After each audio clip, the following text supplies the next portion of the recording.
Continuing on the job issue, let's talk about those who are coming out of prison. We also need those who are formerly incarcerated to participate in our workforce. Each year, 18,000 men and women are released from the Ohio prison system. That's a lot of people. The new budget allows us to continue expanding our pre-release vocational training and education for in-demand job programs to give those coming out of prison a second chance at life and the opportunity to live up to their full potential. Since the start of our administration, we have made historic investments in the accessibility of mental health treatment across the state of Ohio. Reducing the stigma of mental health illness and providing treatment to anyone in crisis remains one of our absolute top priorities. Because of the help and support from the General Assembly, Ohio has become a national leader in addressing the mental health crisis. And this budget continues to expand our commitment to building a mental health system across the state of Ohio. Through this budget, we increase access to mental health services in our communities. 988 Crisis Hotline. As part of that effort, this budget invests in Ohio's 988 Crisis and Suicide Lifeline, which has received more than 560,000 communications from people in crisis since its inception. This budget ensures that more people will have the opportunity to find the help they need during a behavioral health crisis. Continuing on in the area of mental health.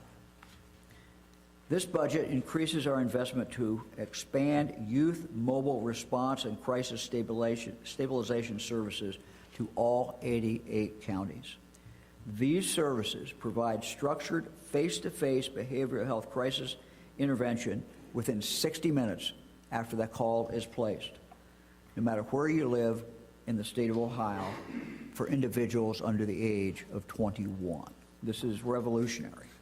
This program will bring relief to families who can now be assured that in the event of a behavioral health crisis, a single phone call means that help will soon be on the way. Let me now turn to public safety. The most important function of government is to protect its citizens. And throughout our administration, we've made extraordinary investments in state and local law enforcement and other programs to do just that. We are a local government state, and these investments are made to help our local law enforcement agencies. There's over 1,000 of them in the state of Ohio. This budget continues important funding for the Ohio Narcotics Intelligence Center, which has been vigilant in keeping dangerous drugs out of our neighborhoods and communities. We created this with the help of the legislature in 2019. And since then, state and local law enforcement have worked together to fight against drug trafficking through a comprehensive approach. This budget allows us to continue providing that help to local law enforcement. Continues more resources and education to our local law enforcement agencies to fight back against dangerous narcotics. Let me now turn to driver's training. We know that young people who go through driver's training become safer drivers, safer for themselves and safer for everyone else on the road. And that's not just true for young people, it's true for adults. In our last budget, we included funding to address barriers that we know keep kids from accessing driver's training through grants for low-income families. We continue that in this budget. We continue those grants. Additionally, we know that the most dangerous group of drivers on the road, for themselves and for others, are 18 and 19-year-olds. If we look at the bigger group, it's 18 to 25-year-old. Part of the reason is because once, under current Ohio law, once an individual turns 18, they're no longer required to take driver's training. So we have so many young people turning 18, never taking driver's training, and they go in and ultimately, sometimes after many failures, pass. Not acceptable. And I made that very, very clear some time ago. In this budget, we're protecting all Ohioans on the road, new drivers and seasoned drivers. This budget requires all drivers under the age of 21 to go through driver's training. That is a big change. I thank the General Assembly for that. This not only protects young drivers, it also protects everyone on our streets and on our highways. School safety centers. When taking office in 2019, one of the first priorities was looking at how we can make our schools safer for our kids. What we found at the time was that there was no centralized entity in the state that schools could turn to. No group that was responsible for the safety of our children during the school day or helping the local schools deal with that. So we created the Ohio School Safety Center in 2019. Today we have regional liaisons all across Ohio from the center who are part of the culture in our schools to train people every day to prepare for and respond to threats and to acts of violence. This new budget that I signed last night builds on that expertise and the other resources that the Ohio School Safety Center has given our local schools to protect our kids. 911, next generation. When Ohioans are experiencing an emergency, they deserve to know that help is on the way as quickly as possible. That's exactly what Next Generation 911 does. Ohio is improving the technology used when dispatchers answer a 911 call and direct local services right to the location. Today, with this change, things are getting better, and they'll be able to pinpoint exactly where that person is. Thanks to these upgrades, Ohioans will soon have modernized options to interact with 911, including via text message, smart watches, other wearable technology, home security systems, and vehicle systems as well. Big change. Dispatchers will be able to use exact GPS to pinpoint the location of callers. When dealing with emergencies, seconds count. And Next Generation 911 is saving those valuable seconds and precious lives.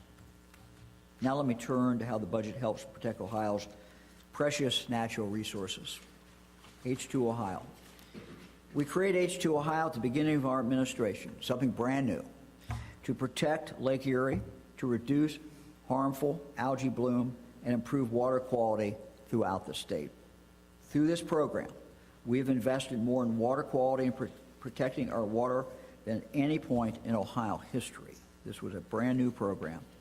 H2 Ohio is the first comprehensive effort of its kind in Ohio. We have seen promising outcomes. What started with a focus in Northwest Ohio has now been expanded statewide and includes Ohio's largest rivers.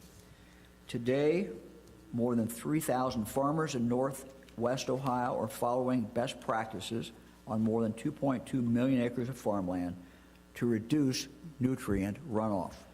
Prior to the creation of H2 Ohio, some communities did not have proper drinking water access. Today, many of those do, and we continue to work on that. H2 Ohio has removed lead pipes from over 183 daycares in Ohio and set the stage for a long-term solution to improving Ohio's water quality, one that Ohio individuals and families deserve. And I'll have more to talk about that in the future. Let me turn to our state parks. Our state parks, our natural areas, are the finest in the country. Our parks are better than they've ever been before because of the much-needed investment in infrastructure that has been made with the legislature's help over the last 6 years. Our newest state park, Great Council, which opened last year in Greene County, represents and preserves Ohio's Native American history and culture. And all of our state parks remain free, making us just one of 8 states in this country that doesn't charge an entry fee. So I'm very pleased that the budget continues these historic investments to continue protecting and improving Ohio's 76 state parks so that families can enjoy beautiful, safe, natural landscape for hiking, fishing, exploring, looking at birds, whatever they want to do, and be able to do that well into the future. Now let me talk about funding for Ohio's sports facilities. Thought I'd get your attention there for that one.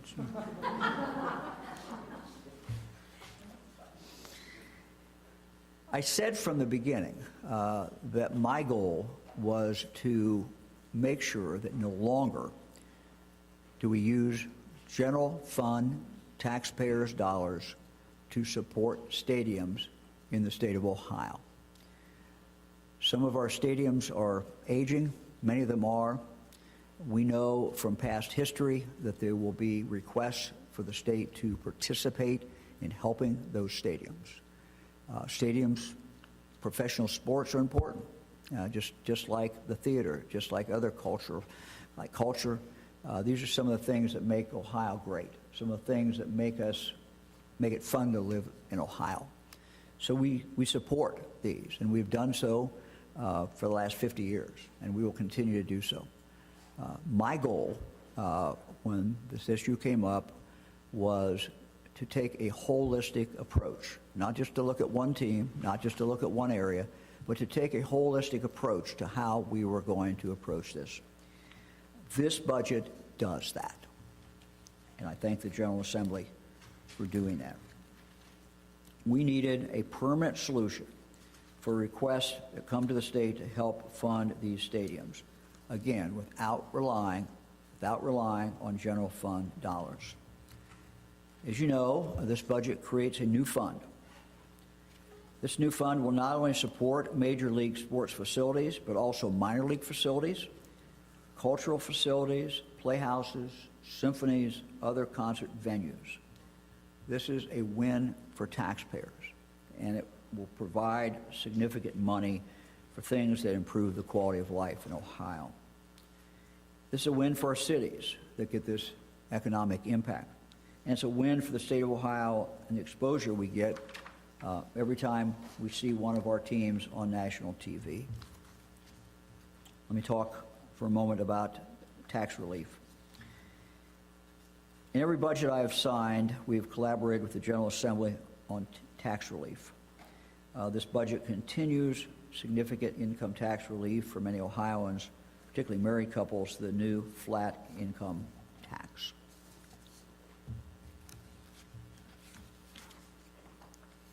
Let me now move to some of the vetoes that I issued, and I'm sure we'll get questions.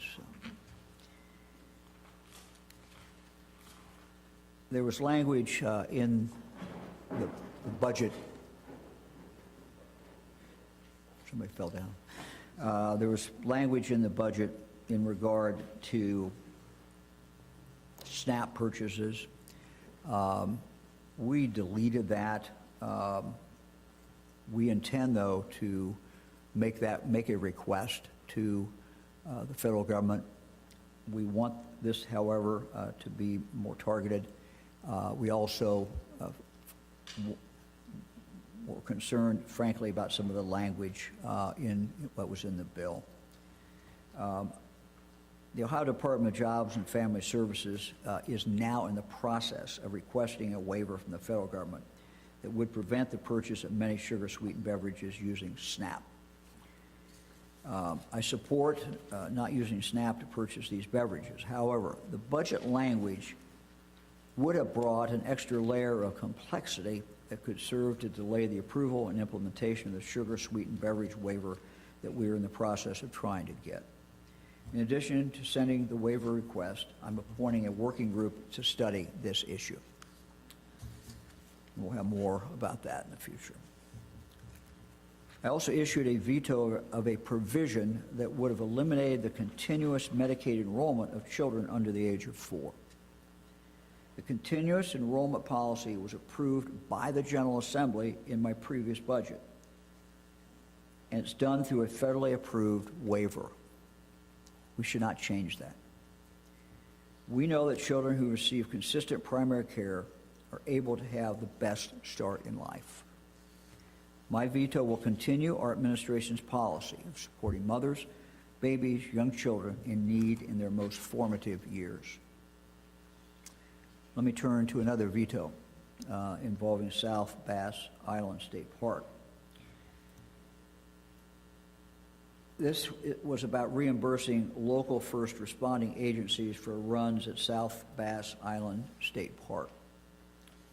I issued this veto because I believe we must take a more holistic approach to this issue. With our 76 state parks across Ohio and many calls coming in annually for law enforcement, fire, and emergency assistance, we have to take a more holistic approach. We have to look at this from the point of view of what goes on in every one of the 76 state parks and how the state can be of help to local law enforcement, to local first responders. So I am going to convene a working group to study this issue statewide and determine how the state can help local law enforcement and first responders who incur costs when rendering assistance in our state parks. Every Ohioan who goes to a state park has an interest in getting fast response. We also have to be concerned about the local township where that state park might be located, where this work of responding to accidents at state parks and other things may be a great drain on their budget. So we have to come up to some balance here. Let me move to the issue of dredging. Maintaining Ohio's many lakes and other waterways is certainly a top priority of our administration. We spend money every year on dredging. Last night I vetoed a provision related to dredging 3 lakes because an earmark mandating these projects would have restricted the funding we use for our state parks. It was taking out of one bucket, which would have created a significant problem for us. However, I am announcing today that our administration, through the Ohio Department of Natural Resources, is committed to undertaking these 3 dredging projects, and we will do them, and we will do them within this biennium, as prescribed in the original language in the budget. That's at Grand Lake St. Mary's, it's at Indian Lake, and Lake Loramie. And we will do this using other Ohio Department of Natural Resources funds. So people in those communities should not worry. We will take care of this, and we will do this. The issue of property taxes is such a great concern, we know, for so many Ohioans. It is the tax that I hear the most about. It's the one tax, frankly, I hear about. And I'm sure that is true for members of the General Assembly. They hear about that as well. Property tax increases across Ohio have strained many family budgets and endangered the financial security of many on fixed incomes. In signing this budget, I line item vetoed several provisions related to property taxes. I did so, and I would just say that I felt that these ideas were thoughtful, but I was also concerned that imposing them now, all of them at once, on our local schools would create a huge, huge problem. And none of them guaranteed what we would end up with. So again, the members of the legislature who worked on this, thank you for that hard work. These are very thoughtful ideas. I look forward to working with the leadership and with the members of the General Assembly in coming up to a long-term solution in this area. Signing these vetoes does not lessen our obligation and does not lessen our obligation to deal with this problem. So we must address these legitimate concerns that Ohio voters are talking to us about. Accordingly, I will be convening a working group to be formalized and announced in the coming weeks, which will make recommendations to the General Assembly and to me on how we can provide meaningful property tax relief to Ohioans and still fund our schools, and fund our critical services. I look forward to working with the General Assembly on this very important issue. This budget, finally, is guided by the same core values that have guided us in our previous 3 budgets. Our goal every day is to remove the barriers and provide the opportunities so all Ohioans can live up to their full God-given potential. Governing is about priorities, and that is why we have focused on our past 4 budgets and on this budget on what matters most: our children, our families, jobs, workforce, strengthening our communities so that all Ohioans, no matter what age, can continue to thrive. This budget helps us achieve these goals. I thank the General Assembly for their work in regard to this and to working with us on this. We're happy to take questions. Study committee, and they came out with dozens of recommendations for property tax relief at the start of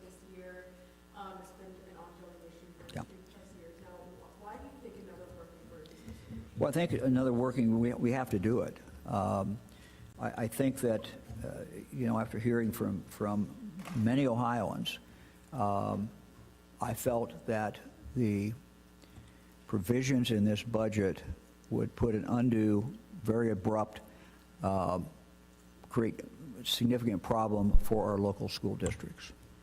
And we have to find solutions to our property tax problem. But look, I'm an optimist. But as I looked at those and imposing those right away in this budget, all of them, I felt that this was not going to be good for our students. Ultimately, the only thing that matters is our students, and I felt that created a real problem. You signed the flat tax, which, to make up for it, cut a lot of social services that benefit people who are primarily lower income. When you say that you want everyone to thrive in Ohio, why sign a tax cut that benefits the wealthiest? Well, I won't accept all your premises there to start with, but the question is why I signed it. The answer is I can count. Meaning? I can count votes in the General Assembly. Governor, the budget takes a lot of money from unclaimed funds to give the Browns the $600 million. Do you have any concerns about using money that's just fundamentally doesn't belong to the state for this purpose? Yeah. Well, as you know, that was not my first choice. I had another way of doing it. But governors don't get everything they want. Nobody gets everything they want in life. And so the criteria I set forward was it had to be holistic. Couldn't be just about the Browns. It had to be about all our teams in Ohio and future teams, because we're going to get some women's professional sports, more teams coming in. We heard about the WNBA team in Cleveland. And this will continue to be, an issue. So my criteria is it had to be holistic, it had to be universal, but it also would not spend money out of the general fund that directly competes with education, directly competes with mental health. Stadiums should not compete with mental health. Stadiums should not compete with education. And so this budget, while it didn't do it the way I originally designed it, does that. And that was those two things were my first priorities. Did you have any misgivings initially? Did it take some convincing, some dark nights of the soul to get there, or was it sort of like once you saw it, okay, this would work? Well, we all are invested in our own ideas, and our own thoughts and how we want to do things. But what I try to keep in mind is what the end game is, and what I always try to analyze when I'm in a dispute with anyone, or not a dispute, but a conversation with anyone. We're talking about how to do things different ways. What's important to me? What do I think is the most core values here? And to me, the biggest objectives were no taxpayers' dollars used for this, in the sense of nothing coming out of the general fund, nothing competing against education, and you couldn't just be about the Browns. It had to be a universal. And so this proposal, which the legislature wanted to do, satisfied those two things. And when you get the two prime objectives, it seems to me it's time to say, yeah, I'm achieving what I wanted to achieve. I mean, it is a pretty big achievement when you think about it, that if this is done right, no time in the future, long after I'm gone, long after this legislature's gone, no time in the future will it be necessary to take tax dollars to fix up a Great American Ballpark, or to fix up any other field in the state. And it's going to also provide money for cultural activities as well. So, look, it wasn't my choice of where to take the money, but I achieved the two objectives that I thought were the most important. Regarding altering the state's Art Model law, as well as changing Cuyahoga County syntax to make sure the Browns keep their share of the money. Yeah, well, as far as the Model law, I obviously, as Attorney General, used that law in regard to the crew. I think if the language would have abolished the Model law, I would have vetoed it. It didn't abolish it. What it did say is if as long as that team was staying in Ohio, then it didn't apply. that team's going out of Ohio. And so we, I think, in the state have to be somewhat neutral between things going back and forth between cities. So that fit that criteria for me. That was a difference in there. As far as the syntax, this is these are difficult things, but this money historically has been used, and is, you can divide that money up. So we'll see what the voters want to do. Governor, can you give us your thought process on vetoing the part of this with the library and the LGBTQ plus materials?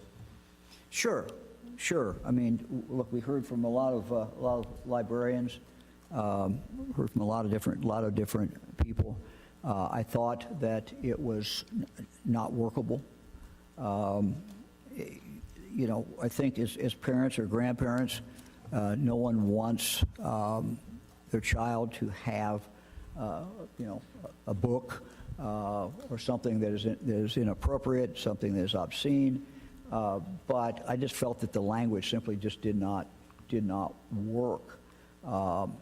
Because it goes really to, doesn't just say book, it goes to content, and it goes to material content within any kind of book. I just don't think it works very well, and so that's why I vetoed it. The concern comes out when you said, you tell Morgan that you can count folks in the General Assembly, but there Yeah. are Republican lawmakers on Twitter who are already clamoring for veto overrides. How much is this budget veto override proof, and how much did your consideration of that factor into those other vetoes? Well, I think we always, look to see what we think the legislature will do. But, feel strongly about the vetoes I issued. But we have a constitutional process, and we have in Ohio, we have a great system, as we do in most states, checks and balances. And so then everybody has a turn to make a move. I made my move. My move was to veto things that I thought were not good for the state of Ohio. And the legislature now can do what they do.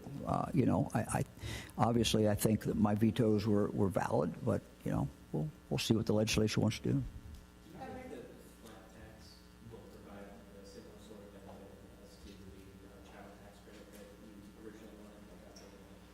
Well, again, life is about choices, and I stated what I thought was the best tax cut, and the legislature did not follow that. So, I'm not allowed to write things into the budget. I can veto, but I can't write in. So. How quickly, sorry. Okay, what's coming out from conservative groups like Buckeye and some of the GOP lawmakers is concern about the constitutional amendment to abolish property taxes. The concern is by vetoing this, it makes it more likely that we might see that on the ballot. So I'm wondering, with this task force, are you going to have a timeline? Is there a hard goal towards reform? And do you have any concerns? Well, I don't speak for the General Assembly, but I speak for myself. I think the idea behind our task force is to try to come up with something. What I'm particularly concerned about is the fact that we do have Ohioans who are hurting, and that's very, very clear. We have Ohioans who have lived in their home for many years. They paid their mortgage off, but now they're on fixed income, and now their property tax continues to go up. So trying to figure out how we deal with that, I think, is very important, and that's why I put a working group together. Did you have concern about any particular property tax provisions as being more onerous than the others? You kind of said too much too fast, but any in specific that you're able to have? Well, I think we kind of outlined it in our veto message. I mean, I'm not going to go through each one of them, but I think that, that collectively they created a problem for the schools. I'll just let it go at that for now, anyway. Going back to the unclaimed funds, Dave Yost urged you to veto that, saying it's unconstitutional. Are you worried that this could end up tied up in court? Well, that's what we have courts for. I remember when I was an assistant county prosecutor, I was 25, and I thought I knew a lot, and I sometimes would argue with the old judge we had back in Greene County. I thought he was old.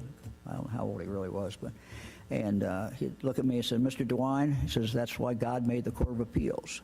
And so, you know, if people don't like things, they can go to court, and that's what we have in our system. So we'll see. I don't ever, you know, judge what a court is going to do. That's part of our system. No? Governor, you vetoed a sales tax exemption for data centers. These facilities don't Yeah. employ many people in Ohio. They are putting a huge power suck on the grid. Why do they deserve this tax treatment? Look, these centers enable Ohio to grow. It's not just the number of people who are employed at that data center. It's what having that data center does to attract other business around. The other thing that's not ever talked about, or very rarely talked about, is what impact that data center has on the local school. And it is significant. And, you know, there's some numbers have been produced. I don't have them in front of me. But those data centers can significantly help local schools in the sense that they don't employ a lot of people. They don't put a lot of people in school. But what they do is because of the valuation, you know, they add a lot to that tax base.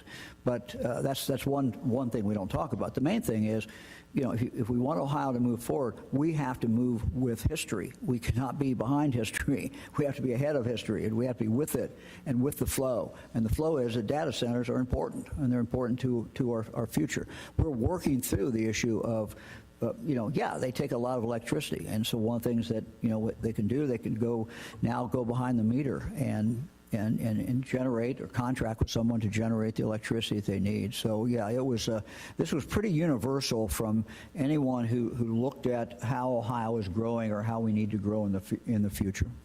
Governor, I believe this is the most, the highest number of vetoes in a state budget that you have presided over. What do you account for that for? Do you feel freer since this is your last state budget, or was it more contrary quality of the issues? Oh, I'm probably not going to answer that. It's how it came out. I mean, you know, look, the process is we get this, you know, we know some of the stuff that's already in there. So I've been thinking about some of these things for some time. But until you actually get the budget, there's just language in there that you did not anticipate, or maybe that we didn't catch, or maybe it was put in late. You know, so what you do is you just, you know, it's quite a interesting process. A lot of people on our team, you know, goes through it, and then I literally sit down, and we sat down for a number of days over the weekend, Friday and all through the weekend, and just went through item by item. And, you know, I'm calling balls and strikes. And so if I see something that I think is not good for the state of Ohio, you know, I weigh whether I should veto it or not. So it's just the way it came out. It's how the score ended up. We didn't intend anything. So you got to follow up. Go ahead. Can I quickly follow up? Yeah. What's your thought process? I mean, sometimes as these things pass, or as you see them, do you just immediately know, no, that's coming out? Well, yeah, sometimes. Yeah. Yeah. I mean, sometimes. Look, you see that. Oh no, that's not going to work, you know. But a lot of times, look, the legislature's thoughtful when they put these in, and so and there's somebody behind each item, and somebody has thought about it, and so you have to think about it. I always try to put myself in their position. What are they thinking? What's the other side of this? And so when I'll sit down with my team, I'll say, okay, look, this doesn't look good, but what's the other side of this story? Why is this coming in here? What are the advocates saying about it? What do they do? And, you know, sometimes we look at it and say, hey, my first impression's wrong. Let's go with it. Let's leave it alone. Let's don't veto it. You know, each one, it's literally balls and strikes on each pitch, every single one. And that's how we do it. Look, doesn't mean we're right, but I'm the guy that happens to be the governor, so I get the opportunity to do that. Now the legislature get their shot again. So. And what were your concerns about the language in there regarding youth homeless shelters and gender affirming care? Well, if you look at that, it was a very specific veto on language. Look, we want, this is nothing new, we want homeless shelters to be open and for everyone. And that's kind of it. The federal government seems poised to make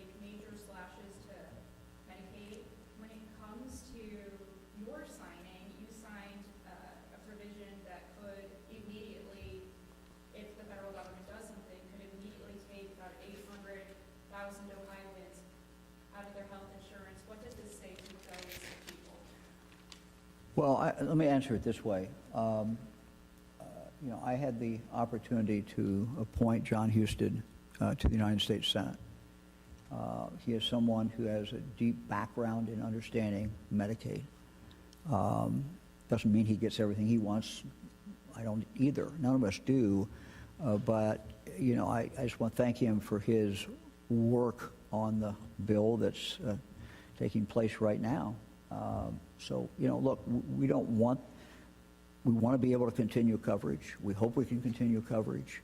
But until we see a final bill, we don't know exactly where we are. But Medicaid coverage is vitally important. It's vitally important, particularly for children. Who else? This is your last budget. How do you want Ohioans to remember you? Have you thought what kind of legacy do you want to leave behind? Oh, I don't do legacy very well. We'll let other people do that. Look, we try. I mean, I'm pretty transparent about what I want and what I think, and that is we want everybody to live up to their full potential. And you can kind of put everything we do under that, whether it's for someone with disabilities who we want to get more of them in the workforce and more of them living independently, or to a baby. We want that baby to be a high birth weight baby or average. We don't want a real low. I mean, these are all things that have to do with the ability of that person to live up to their full potential. So we're bringing a lot of jobs to Ohio, and we got to have people who can live up to their full potential and take those jobs. And so those two things kind of come together. But we also look. I mean, what we've done.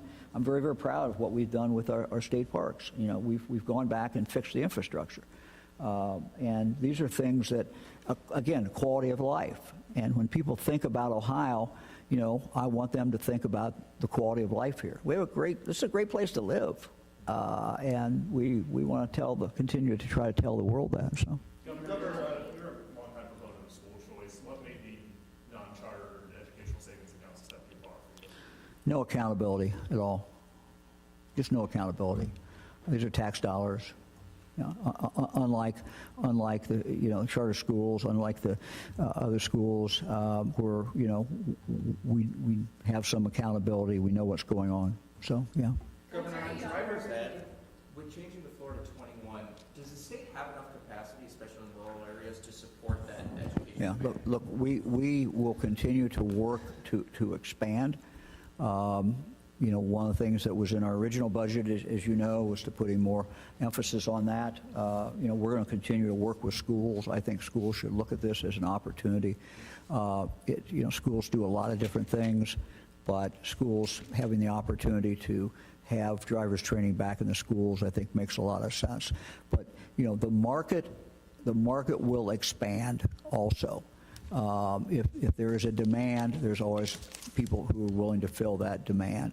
And so, the market will help in that area as well.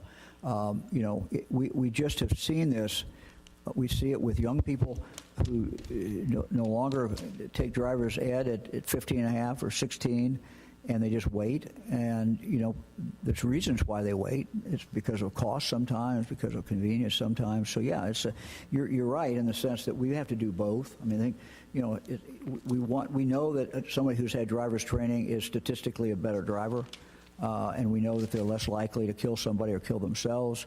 But we also, have to make sure that there's a supply there as well. So, yeah, we have to work on both. No doubt about that. Anybody else? Governor, if I may ask you a question real quick. Now that we are through this budget season, getting closer to 2026, have you given any more thought to the race for Ohio governor? Well, you're not going to get a headline from me here today. This is about the budget, but I'm glad you called me up here because 140 days ago, we were right here, and it's been amazing watching the governor, and people ask all the time, especially going through this budget, what's he all about? And he cares about every person and everything. And it's been amazing to watch. How do you do that? There's 12 million people. There's dozens and dozens and dozens of programs and causes and initiatives and challenges. And, well, the way he does it is he's got a great team.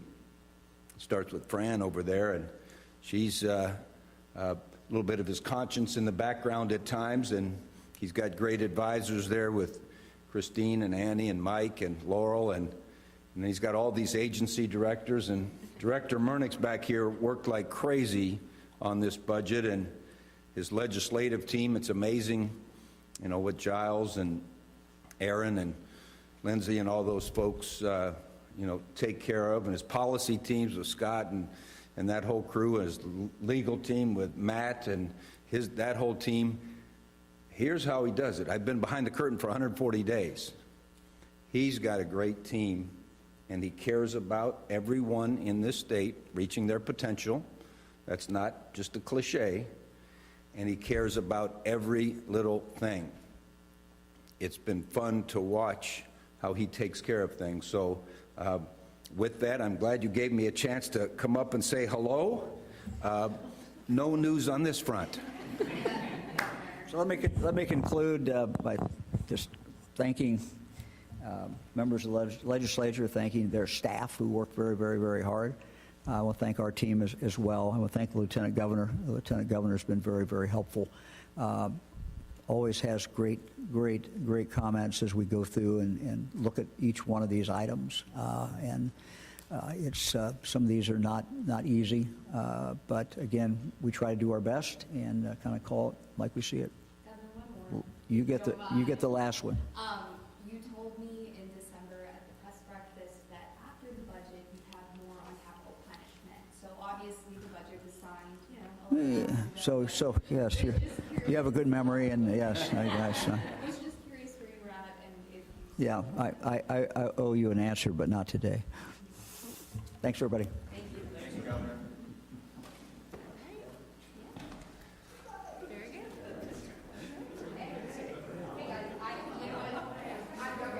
Sir, you are 12 hours late.